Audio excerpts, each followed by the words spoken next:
Bonjour les amis, et voilà, on est encore les baltringues, on est encore des guignols, tout le monde se fout de notre gueule, alors qu'il y avait pourtant un scénario où on pouvait vraiment, la France, faire la une de l'actualité dans le monde entier.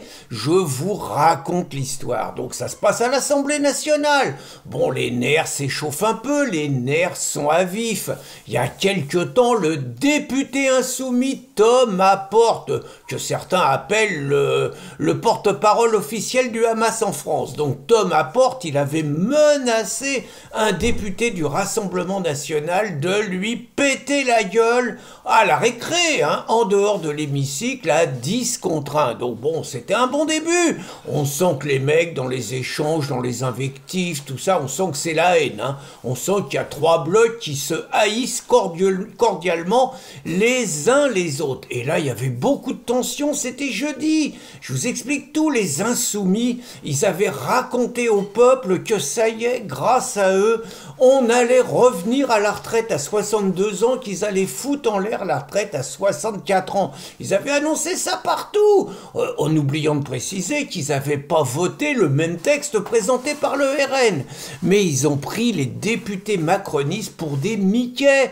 Les députés macronistes, drôlement malins, ils ont fait ce qui s'appelle de l'obstruction parlementaire, c'est-à-dire qu'ils ont déposé 1000 amendements, tous plus farfelus les uns que les autres.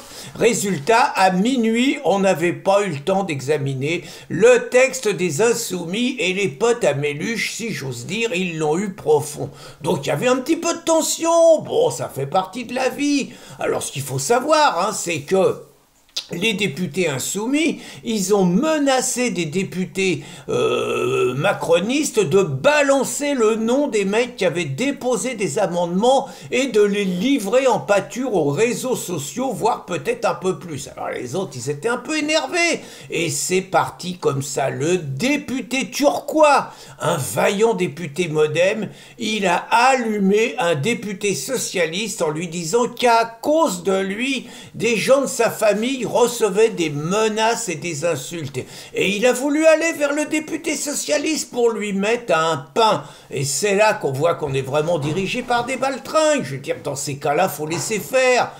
Faut laisser faire. Les mecs du modem, ils laissent faire et puis ça part. Et voilà, les responsables du modem, ils ont ceinturé leur mec. L'autre, il a mis 2-3 moulinets dans le vide.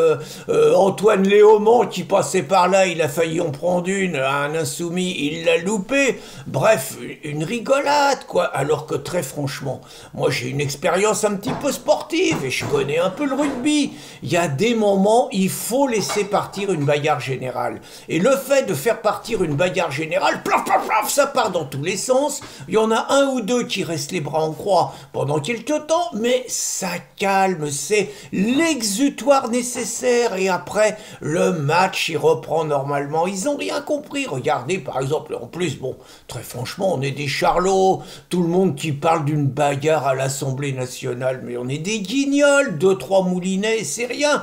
Regardez, je vous ai mis 7 vidéos de vrais bastons à l'Assemblée nationale entre députés, je suis désolé, là c'est autre chose. Tenez, regardez les Serbes, c'est pas des plaisantins les Serbes, les meilleurs, honnêtement, les meilleurs c'est les Turcos.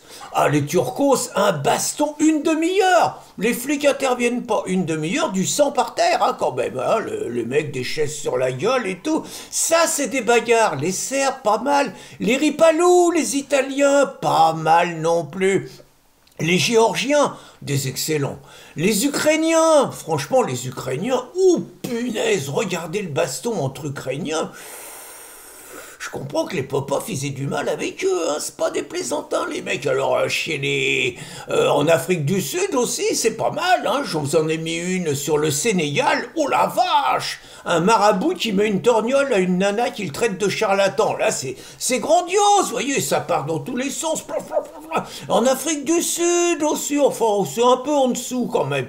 Donc, je vais vous dire, il faut que ça parte à l'Assemblée nationale, il faut que les mecs, ils arrêtent de retenir les leurs, il faut un beau baston. Alors, le meilleur scénario, après, je vous dis pas que c'est ce qui va se passer, mais le meilleur scénario, ça serait quand même que les macronistes et les RN, au bout d'un moment, ils en ont marre, et ils chargent les mecs de gauche, ils sont quand même un peu plus nombreux, hein, ça fait à peu près du 300 contre 150, normalement, ils doivent en coucher quelques-uns, puis là, pas de quartier, hein, et les plus tête à claque, plaf, plaf, plaf, plaf, ça part, voilà, des gyrophares, les civières, et là, on sera la fierté du monde, parce qu'on aura fait le plus grand baston qu'il y aura jamais eu à l'Assemblée nationale. Je le vous cache pas, j'en rêve.